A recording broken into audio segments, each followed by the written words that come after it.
Again, I want to thank you guys so much for coming and allowing us to partner, particularly the Reed Public History Institute for letting us, and as well as Carlos and Sage. They are part of AIA Las Vegas that is currently preserving and staying here, which Olivia during the panel will talk a little bit more. But again, thank you guys so much. We truly appreciate, particularly the Molasky family, for coming and just sharing the legacy that your family has had here in Las Vegas. This is what Nevada Preservation Foundation does, and we're just truly thankful for you guys coming and enjoying it. Thanks for sitting so close together. All right, let's do it.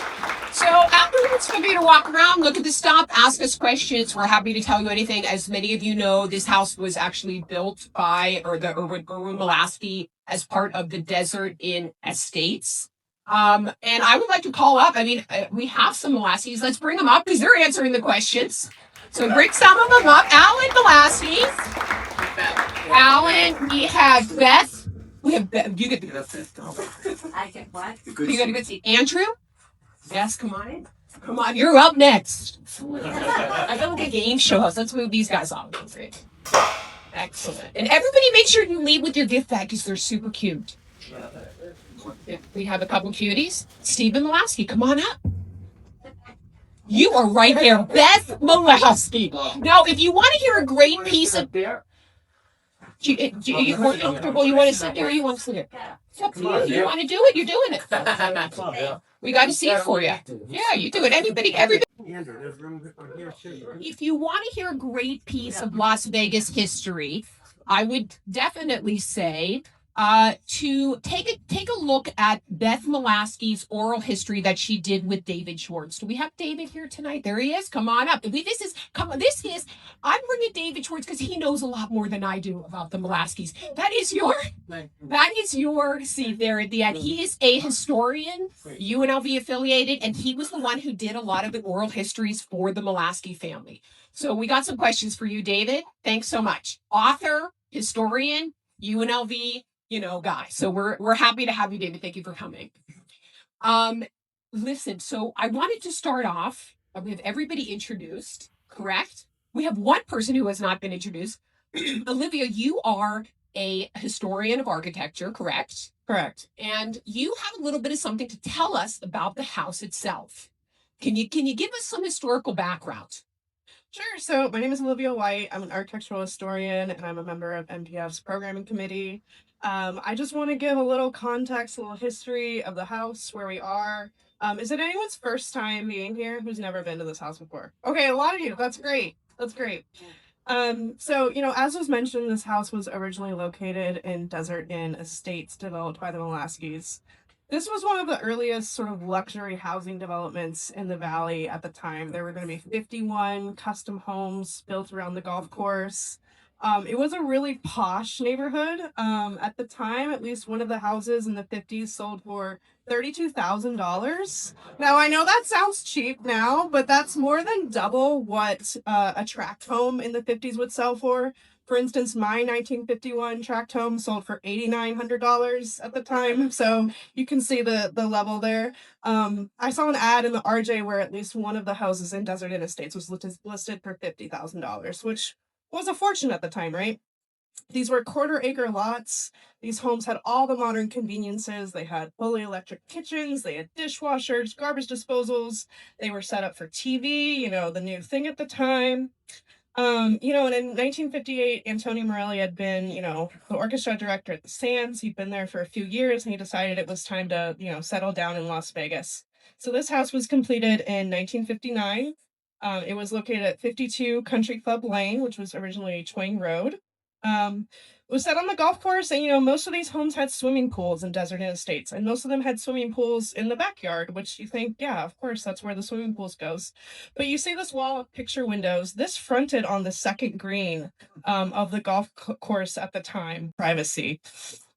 When Antonio died, Helen sold the house. He actually sold it to associate of Howard Hughes, and she maintained the house in excellent condition, which we're so grateful for. One of the most amazing things, we have a lot of great mid-century homes in Las Vegas, but the interior being so intact in this house, really take a look at all the rooms and appreciate it because you really don't see this very much.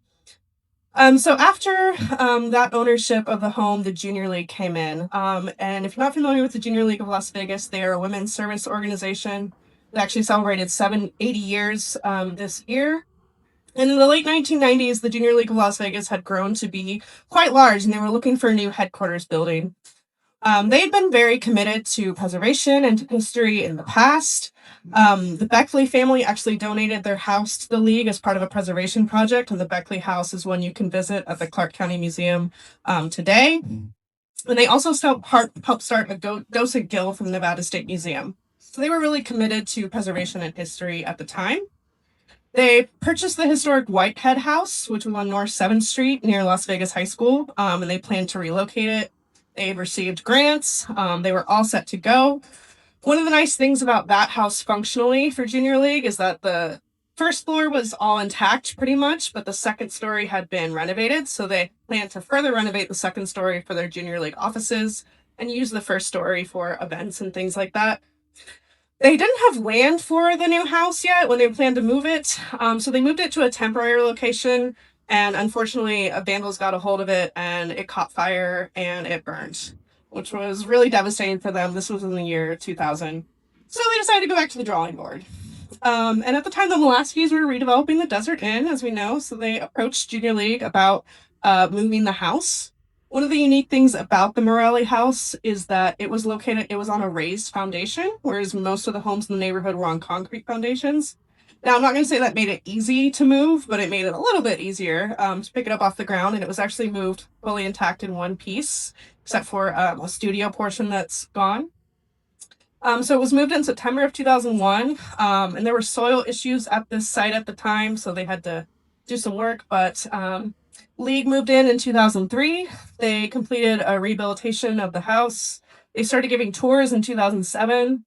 And they often displayed vintage clothes of the era in this house. If you were ever here when League was in here, members dressed up in period outfits. They gave public tours. It was really great. And at the time the rehabilitation was completed, the Las Vegas AIA actually co-hosted the public opening event, which included a lecture by Alan Hess. And so AIA has been close to the house for some time. So it's really exciting that AIA is part of the new chapter of this house. And I know it's hot and you're all very close together in this house, but I just do want to note that this is how it was like for Junior League meetings. And I was here, the last year Junior League was in this house, and this is how it felt like. We were all crammed together. So you can imagine hundreds of women trying to be in this house. It was challenging. But this house is also listed on the National Register of Historic Places, the Nevada State Register of Historic Places, and the Las Vegas City Historic Property Register. They're one of few properties in Las Vegas to be on all three registers. So it's really great. Interesting. Great. Thank you so much for that information about the house. Now, this house for the family, for the children, has a very interesting connection to the family. And my first question is a little bit about what it was like to grow up in Desert Inn Estates. What kind of stuff were you doing? What kind of trouble were you getting into? And what does this house here has a residence with you guys? Tell me a little bit about what that is. I'd like to. Thank you. Get your glasses on. I'll switch it. So we grew up on the Desert Inn golf course. We had a dog named Vegas Vic.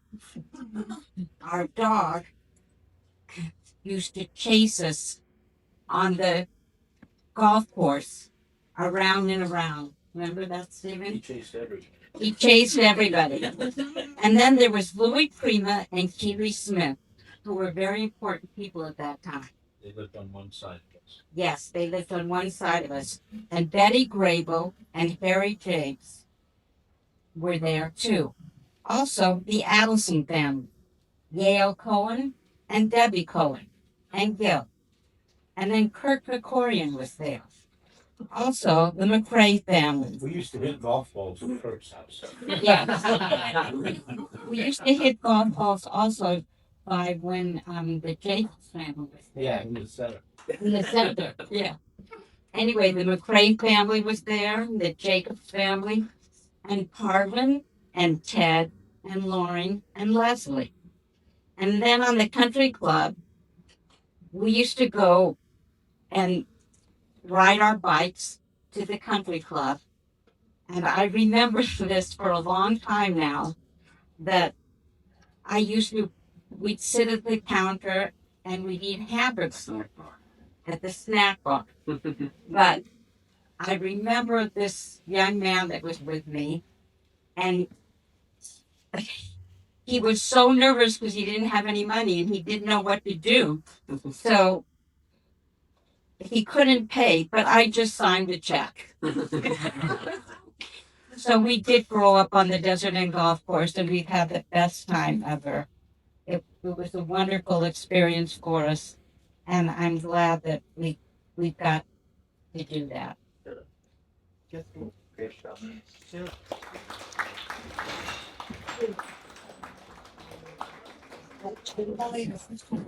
Everything okay? Everything okay? Is everything all right? What happened?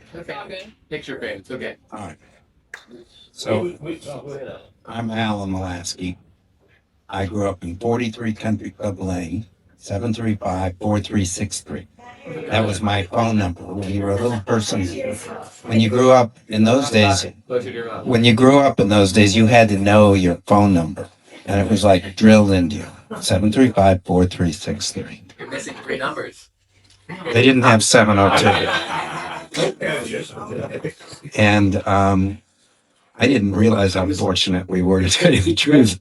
We just grew up in this house, and this is the house we grew up in. I think Dad built this before he built our home, because this is pretty much the home we grew up in, except that Stephen and Andrew and I were in the back corner room. We had 3 beds in that room. And Beth's room was right where that window is. Beth had to sleep with Grandma. I thought you slept with Grandma.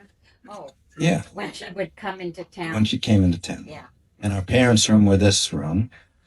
And Idessa's room, who in those days, I'm a little embarrassed, but it's the way the world was. We had maids, but she was more like my mom. And I don't know if anyone saw the movie The Help, but that's kind of the world then. People had maids. And she was really part of our family, Idessa. And her room was right back there. And I have a memory that I'd go to bed in our room, but I'd wake up in the middle of the night and traipse down that hallway and go all the way back, and I'd get in bed with Idessa. Wait, you go like this. Dessa, you up yet? And so I feel fortunate to have grown up in those times. The golf course was out that way. Yeah. The fireplace wasn't here. The fireplace was there. And it was beautiful. It was all these beautiful stone rocks and everything. Do you remember that, Alan? Yes. And in those days, you needed to eat dinner together. The whole family would eat at the same time. And our dining room was right over there. And I know where each of us sat. You know, I know where I tell them stories, and how I want to tell stories at the dinner table. We used to tell stories, and my dad used to ask us questions around the table. Didn't he ask us questions about the states and We had to capitals? answer. Yeah. The question is. It was the question game. And I don't know if we told the story yet, but Vegas Vic Oh. would get out and he'd get loose and he'd run up to the casino and he'd get in the casino. Our dog. And it was a small little town those days. The Desert Inn was so small, when someone was called on the phone, they would just page you, paging Mr. Ken Cornell. And it was just small. And so when Vegas Vic was there, someone in the casino would call the house and say, "Your dog's at the hotel." I don't know how he got home. A taxi? They said it's Irwin's fault. So my mind has a million stories. I don't know which ones to tell, but it was a good time in America. I mean, this is a good time in America too. But that was a different time in America. I would say I'm Steve, on top of what Alan was saying, there were a lot of us kids in the neighborhood, not only our family. And every day after school, we'd congregate on the golf course. And as soon golfers go by, we'd run out. And they'd come back and we'd run out. And pretty soon the golfers were gone. We would terrorize the neighborhood. That was our place. And a couple I remember, the Edwards. You know, my dad built them. This was their beautiful retirement home. And they wanted a quiet retirement. Well, we lived on one side of them, and the McRae's lived on the other side of them. They had 5 kids, and we had 4. We'd drive through Ride the bike right through their driveway over and over. You know, it's probably pretty innocent compared to some of the things you can really get into. It was a great place to grow up. Everything was close. There was no guard gate. There were 3 entrances. You could walk, you could ride your bike. Later on, when you were driving, it was just a great place to be. We went to Valley High School. Alan went to or Andrew, I don't really remember now, junior high school. Sorry. And it was just easy. Everything was easy. Everybody went everywhere. Nobody, there didn't seem to be barriers back then. It was really. So in those days, a famous song was "My Boyfriend's Back." Oh, there's gotta I be used to trouble. sing it. And so we had a little place on the driveway where we would play basketball. We had the playroom was right over there. And then in those days, people would bring the milk to your house, and it was a little silver box, and Anderson Dairy, and you'd Yes. lift it up, and the guy came and put the milk in it. And that was our front porch right out in front of that door, and the driveway was out there, and that little milk carton was there, and Beth had a little turntable, and Beth was, I guess, in junior high, and she had boyfriends that used to come over.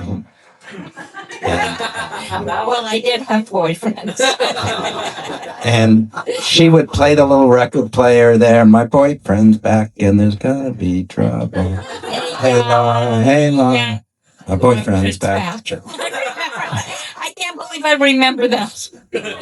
Played it enough. And there was a radio station. We listened to radio, and there was Keno, Keno, and they had contest. And if you were number 7, if you called as number 7, everybody's go. Do you guys remember these things? It was 5 stations, yeah. You would want to call a number 7 gets something. I don't know. It was tickets to the movie. I don't know what you got, but you wanted to time it to know when time number 7 was going to be yours. So I remember a lot of really interesting things. These are great stories growing up. But since it's about our dad, you know, Alan mentioned the radio station. I don't know if you know, but our dad brought ABC Channel 13 to Las Vegas. They sold it. I think they sold it for like $110,000 or something back then. Seemed like a lot of money. But he was always into a lot more than just real estate. He was really ahead of his time. And it was really wonderful to grow up as one of his children, and not only the fun time, but the privilege of seeing the things he created, how he went about his life's work, how he built the hospital, how he built the hospice, how he built La Costa, how he moved from project to project, you know, Valley Bank Plaza, Bank of America Tower, Lorimar Productions. He was, you know, a really good guy. He loved helping people. He loved mentoring. He loved mentoring people. Sorry if you can't hear me. Andrew, did you want to say something about it? Yeah. The Boulevard Mall, 100 other things. Talk louder. You mentioned the Edwards family. They were in between the McRae family and us. And Wow. whenever the kids would put on the show, they were the poor adults that had to buy tickets. Buy tickets. And then to the right of us was an empty lot. And then Howard Hughes came to town and he built it for Bob Mayhew, the Mayhew family. And years later, I was working at Lorimar. I may have been leaving then, and we were going to do a picture. It was going to be directed by Chris Nolan on Howard Hughes. And I called Bob Mayhew.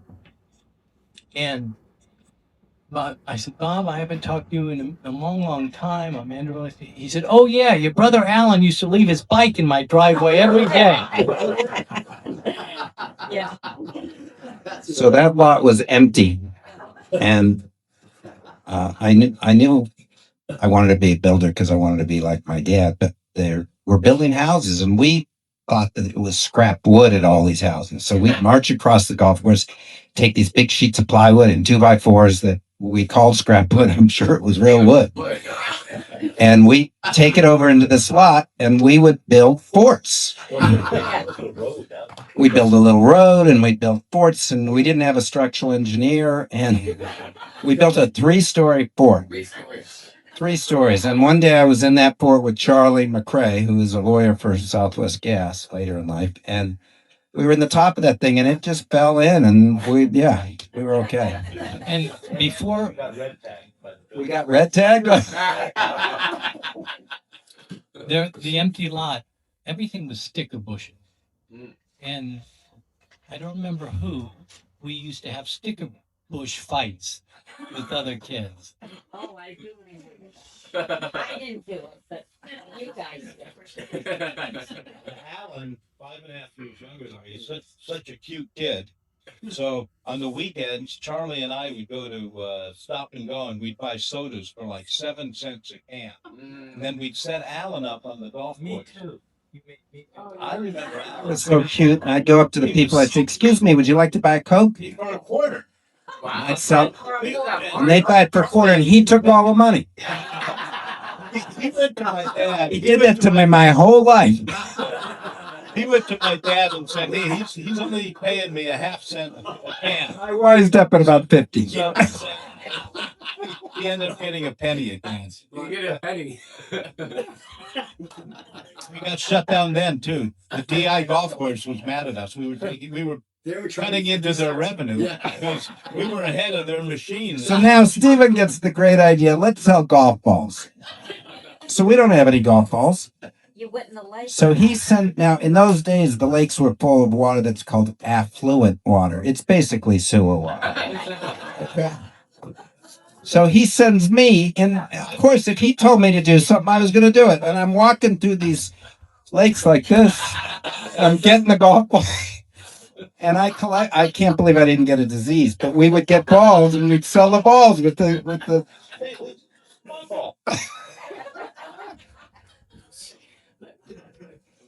So, one of the really interesting things about your dad is listening to him talk about what it meant to be a father. And he called you guys as the greatest accomplishments of his life. And he said something that as a parent of 4, I often think about, which was you have kids, you hold your breath and you hope for the best, right? Which I think is true of most parents would say. What was your dad's parenting style? What was it like to be his kid? And did you know what his role in this city was? Well, I'm going to tell a quick story. He was not an easy father. He was a strong person. And I remember in that bedroom, that whole closet, every so often he'd come in there and he'd go through your closet, and mine wasn't too good. He'd pull it all out. He'd straighten your closet out. And he was a strong person to have as a father. Well, I remember when we would go and watch Bonanza. When we would go with Mom and Dad in the bedroom, and we'd all lay in the bed and we'd watch Bonanza. And it was the greatest time. We got to spend a lot of time with our parents, and it was wonderful. He gave us lots of really good lessons. It taught us well, taught us to be respectful, and taught us, but he did it in a really quiet way. My recollection is, I was really young, and he had a convertible, and we'd go up and down the strip, and he'd go in, and he'd pull up front and say, "You stay here," and he'd go in and do something, he'd come out, and I'm not sure what, but I spent a lot of time with him. I'm not sure what he was doing. And it was just an easy time, but he always treated people well. It didn't matter whether they were, a floorman or, somebody in the grocery store or a casino boss. He just taught us to treat people well with respect. And, we're so fortunate. He was just an incredible guy. He was smart as a whip, but he had a real sensitivity to him, too. But he was strict and he was firm, for sure. I think there He came was gone all day. He'd work all day, and my mom would say, "Wait till your dad get home." And he was like shaking, and then really, one time Andrew and I got into a fight. We were playing basketball. Why don't you talk to my mic? Sorry. we were playing basketball, and he did something that made me mad, and I'm older than him, so I threw the ball at his head, and bam, ricocheted off his head, and he was so mad at me. And so we had these little white, like lava rocks in the front yard, and he was tossing them to me, and I stayed out of range, and we negotiated I could come home if we put on the boxing gloves. We took boxing lessons, so we would have boxing gloves. So, okay, I said, I could put on the boxing gloves. He's my little brother. So we're in the backyard boxing, and I'd hit him, boom, I'd hit him. But not too hard because I knew my dad was coming home. So, and out of nowhere, he hit me so hard to this day my jaw cracks. So I started beating the holy hell out of him, and that's when my dad came home. That's the only time I got a belt. I did. What about the backwards end? Yeah. Tell the That's backwards the best. end. All right. You tell the backwards end. I'll tell the story. So, Stephen and me. okay, go ahead. So, one day on my brothers and I and Beth shared a bathroom. And one day on the wall was on the bathroom door was Andrew. Carved into the door with a knife. Yeah. With a nail. Perry Mason, you're wrong.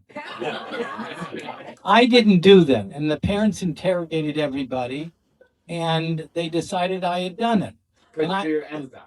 And I couldn't do my end right, so I did it backwards. And so that was the evidence that they convicted me of. So to get even with Stephen, I took the marks a lot. There's something called a marks a lot. It was brand new then. Sharpie. A Sharpie now. And so on Stephen's bed, I wrote, Stephen is great. But my mistake is the end was backwards. Double trouble. And then they found we used to have these ice cream things. And someone left an ice cream thing somewhere in the house and it melted and ruined something. And they wanted us, which of the four kids did it? They interrogated us all in private. I remember now. No, wait. Just go to the punch. Wait. I did it. Yeah. Stephen did it.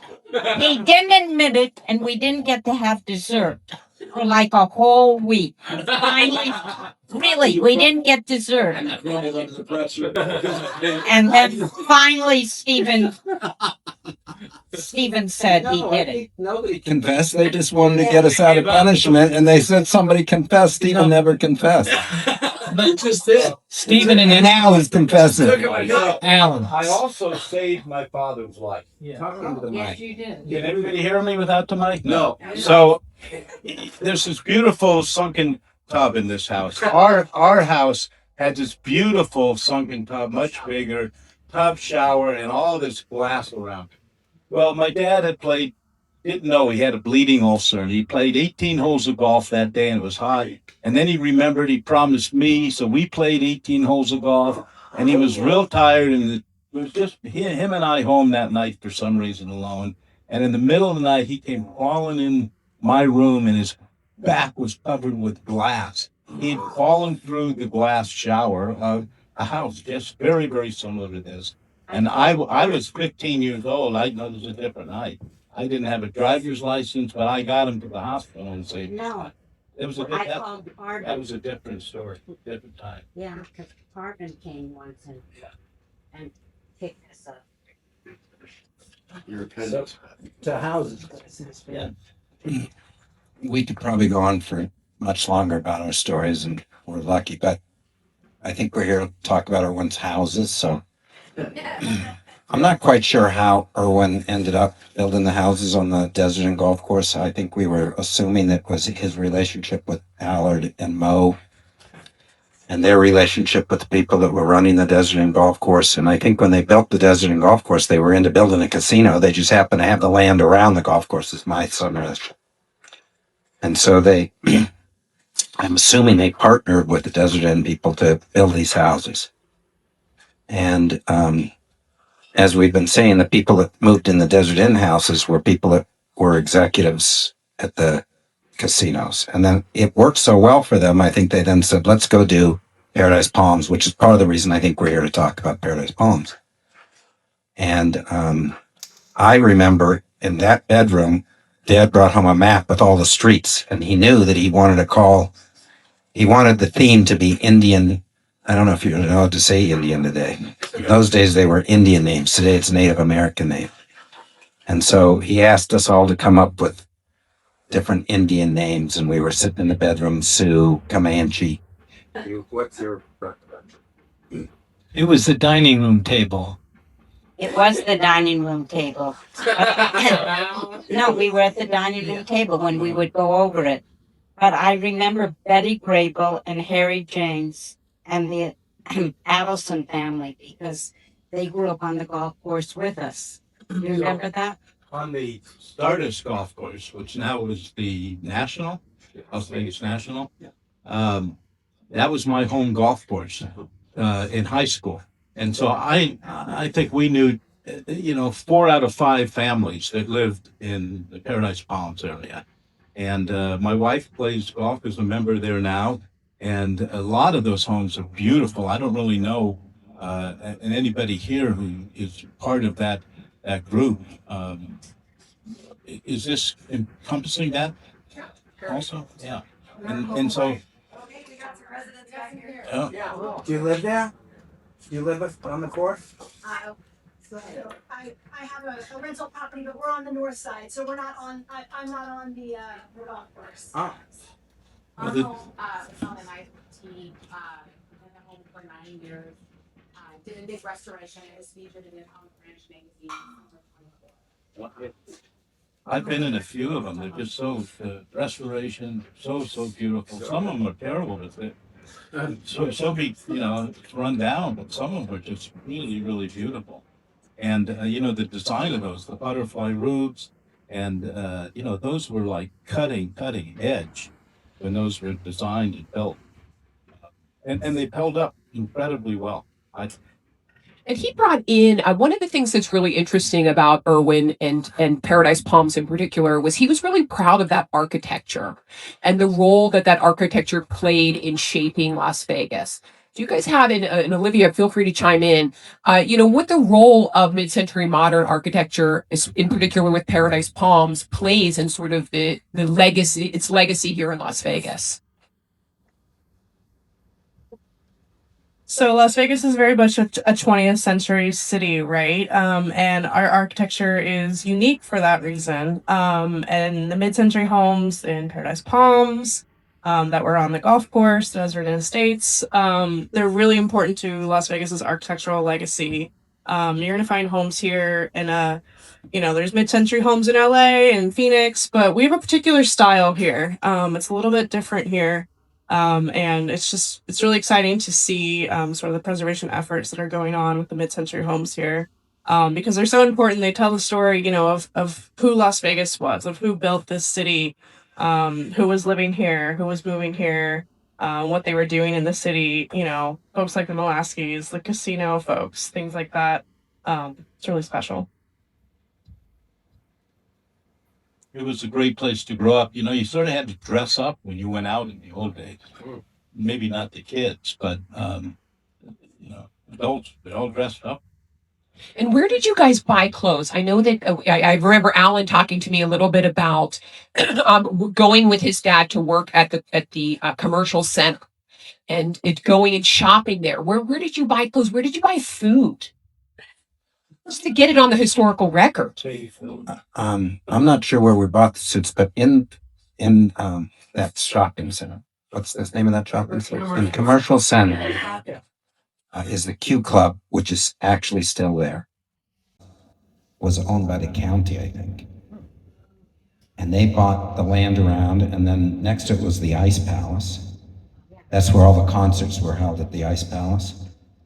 The Ice Palace is where you would skate, and that's where the concerts were. I saw the Grateful Dead there in 1967. And I saw the Beatles. At the convention. Stephen and I got to see the Beatles up close. Remember, Stephen? in the shopping center was the Q Club, And then there was a fish store, and Dad wanted to support this fish store, so he told us to go buy some fish. But every week he was getting the bill from the fish store because we keep putting the fish in the fish tank, and they keep getting sucked up into the filter, and we kept going back to the fish store. And then there was a place where in those days you would ride those little Slot cars. slot car. You would drive a slot car. That was his thing. Yeah. And then there was a tailor in there named Benito. And Benito was an Italian guy. Did you know Benito? You did? You did? And So- Benito, go ahead, Andrew.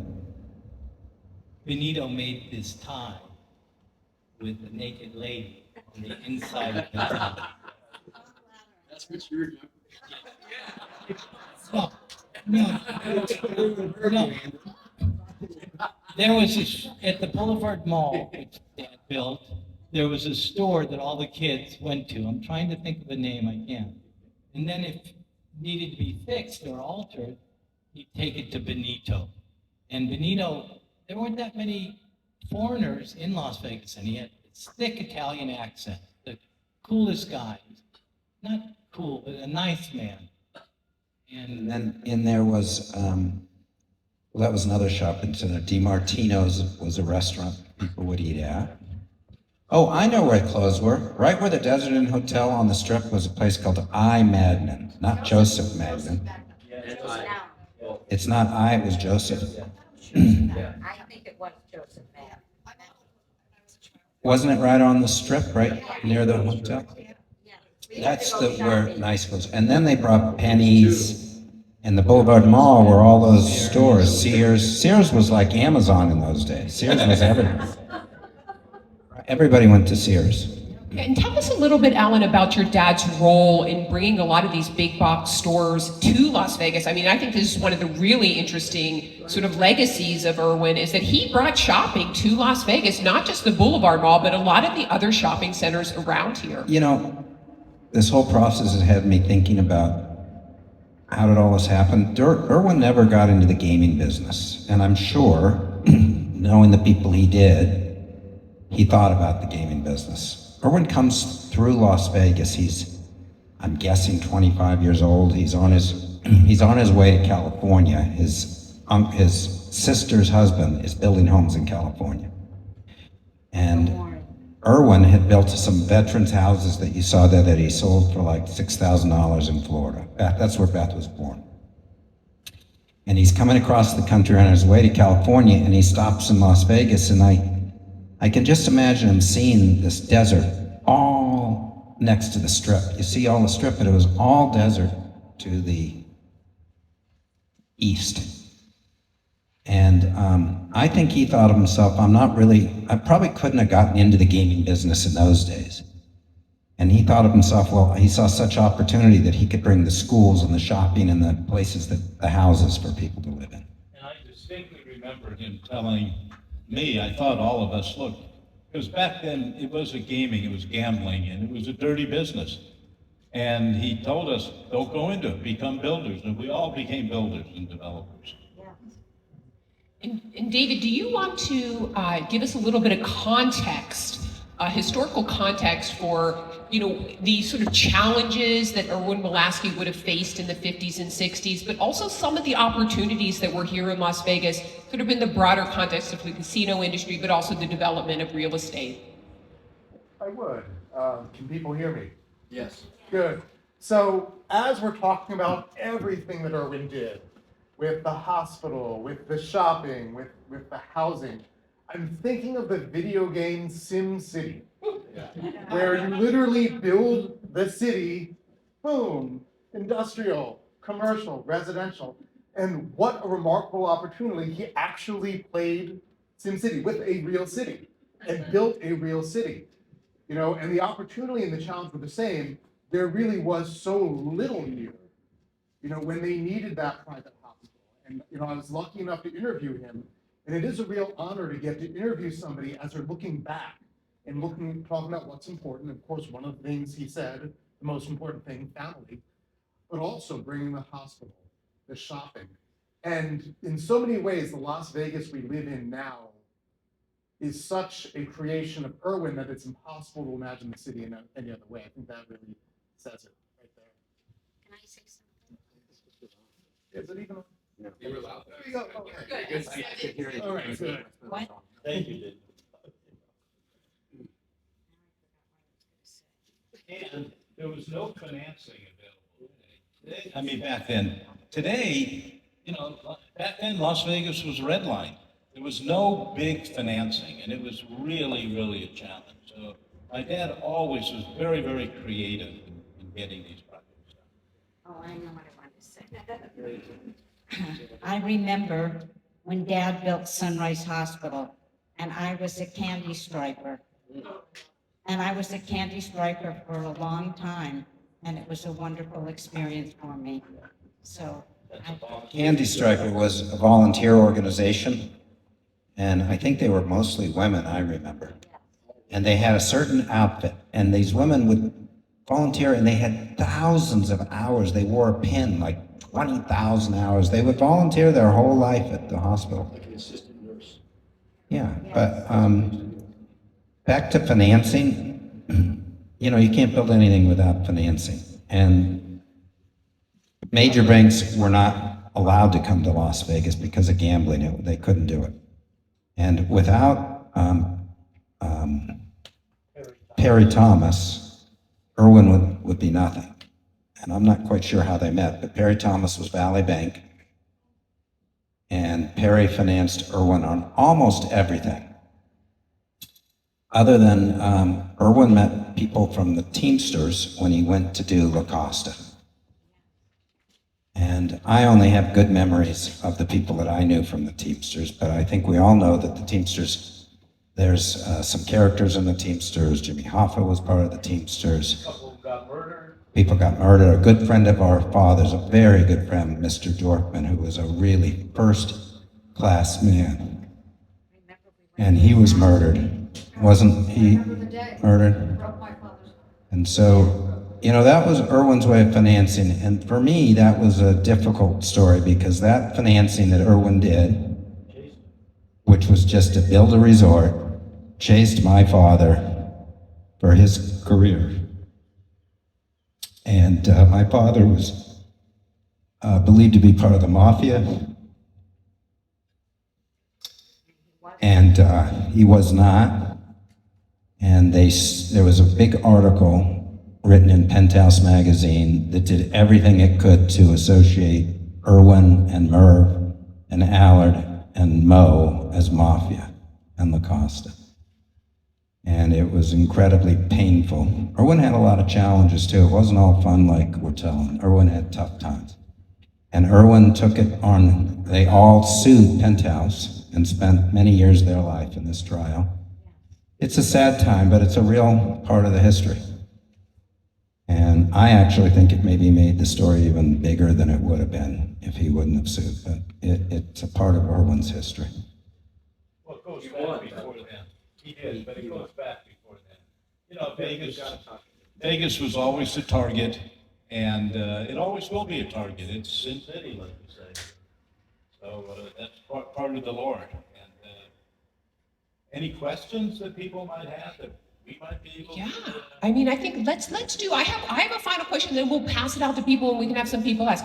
My question is, I think one of the coolest things about studying your family and speaking with Jess and Josie as well about like the next generation of Molaskys here in Las Vegas is, Irwin Molasky didn't go for a lot of the big shiny projects. I mean, he did have some pretty shiny ones, but he was really into building a community. If you guys could speak a little bit about what community meant to your dad, means to you guys, and means to the next generation of Molasky builders here in Las Vegas, I would love to have you guys answer that, and then we'll take some questions from the audience. I'll just start briefly. He loved Las Vegas. And Las Vegas was, certainly more than the gambling. And that's why I think you were the one who said all his various types of projects. It didn't matter what it was. If the community needed it, he was interested in it. He was that kind of a visionary. Maybe you have.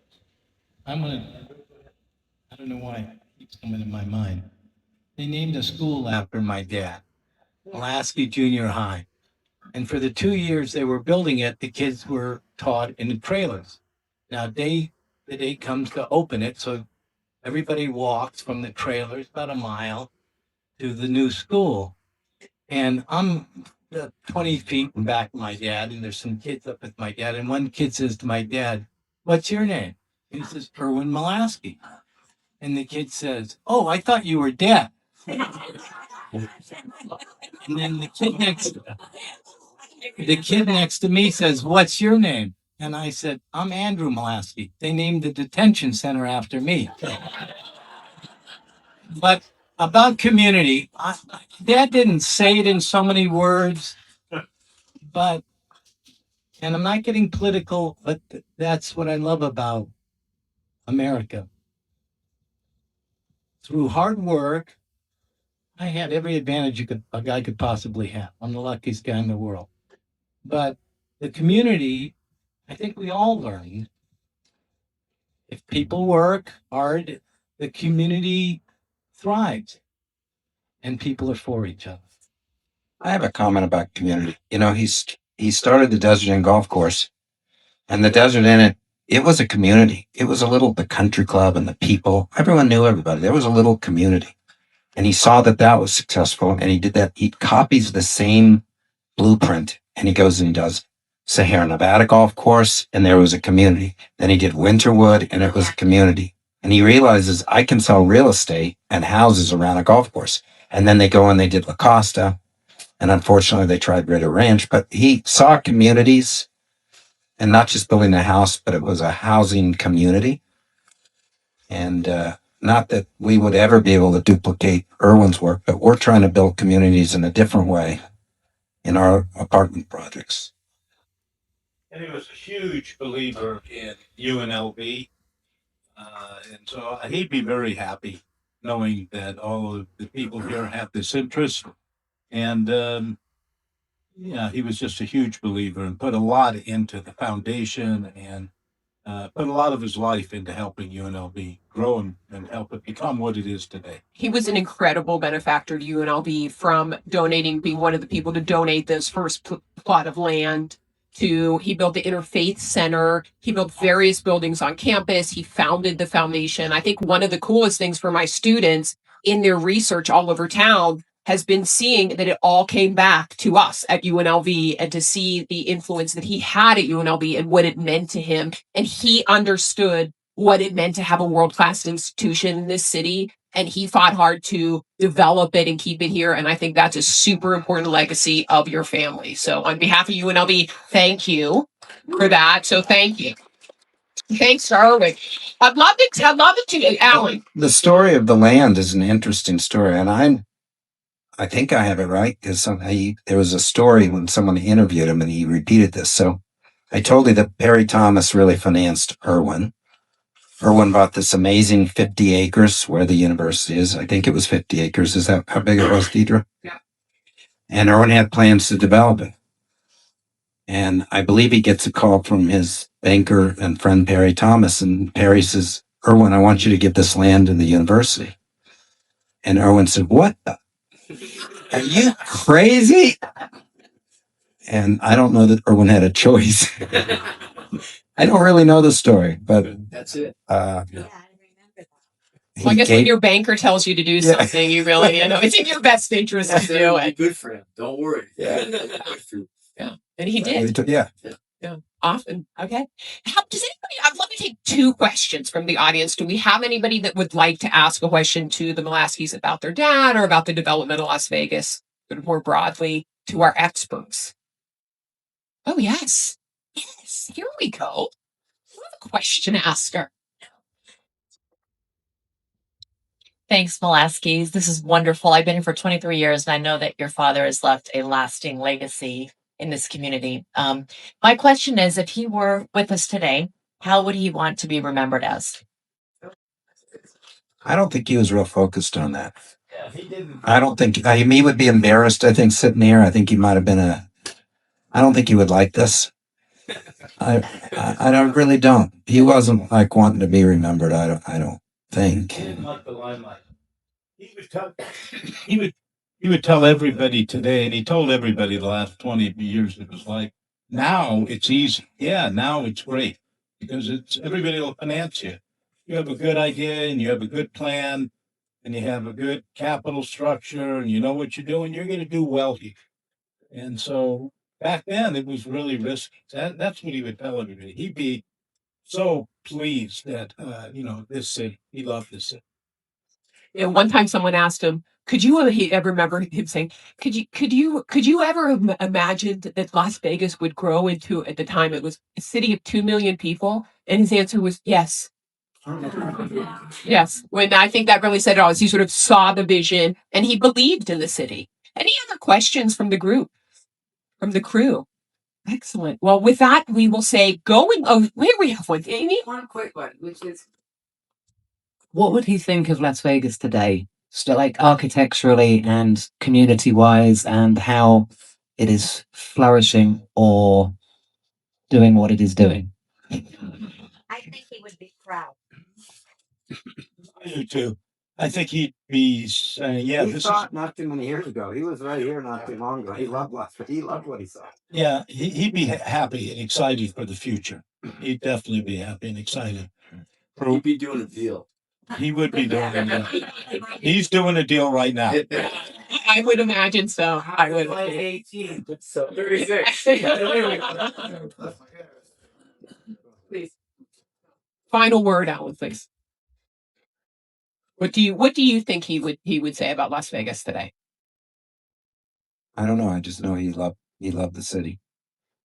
And he loved it, and it's wonderful to drive around the city and to have all of my students understand more about where they're from and what we do here in Las Vegas. And this project has been such an important part to learning about the history of Las Vegas because, as he once said, my business is businesses. So he did a little bit of everything, and I want to thank everybody for coming tonight. Please click on our QR codes, look at our awesome interactives, and look at the golf courses. Have a glass of wine, eat some of the charcuterie board. I want to, say something about a few people who are here. One of my dad's very good friends, and there's a lot of people here that I saw. John, hi John, how are you? But one of my dad's very good friends was Jay Sarno. I'm not quite sure I know how he knew Jay, but they were very close. They belonged to the same country club. They were in the same circles. I remember skiing with you. And Jay's little girl, the youngest daughter, Heidi, is here. Your father was a pallbearer. And so Jay was built Caesar's Palace and Circus and probably many other things that I don't know. I know that part of his history. And First themed hotels in Las Vegas. he was trying after that to build Grandissimo, and I don't think I know it never got. Wasn't he trying to build Grandissimo? The Teamsters Union Pension Fund was where my father got his financing, just like you said. That's how they knew each other, maybe. Builders want to build, and traditional banks wouldn't give my father, a visionary in gaming, the time of day. Yeah. So you had to rub elbows with certain people if you wanted to get things done. And his financial source was sent to prison and then murdered, dried up. And He was an amazing man. He was a genius to build Caesar's Palace at the time that Caesar's Palace was done. Well, I think we have an expert. Wrote a book on him. You want to read some Vegas history? Read David Schwartz's book on Jay Sarno. Fascinating. Nothing came close to Caesar's Palace. Yeah, it really was a huge division point for Vegas, and I like to say that before that, the casinos in Vegas were nice, they were pleasant, they were hospitable, but they weren't really fantasy. And I feel like Caesars is where what happens in Vegas stays in Vegas, where that really is. That's my take. For decades, it was the best hotel. So I have a very small memory. He played golf and he was a gambler. And my dad got me an internship, a lot of jobs, and I worked in the cart shack clubs and drive the cart down. And when Jay would go out, you'd get his bag from there, and his bag was like the movie Caddyshack. In fact, she just looked up a picture of Jay's bag. And she just looked up a picture. It's got like 50 golf clubs coming. He was a character. Total character.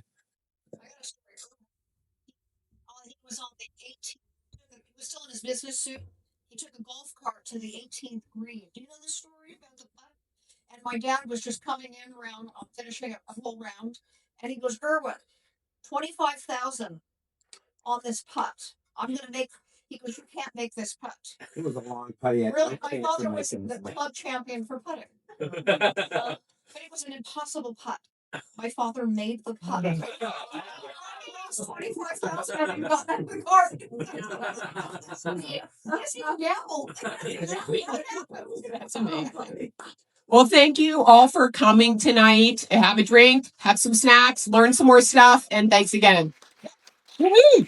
Thank you, Molasky family. Thank you to the Molasky family. Thanks, guys.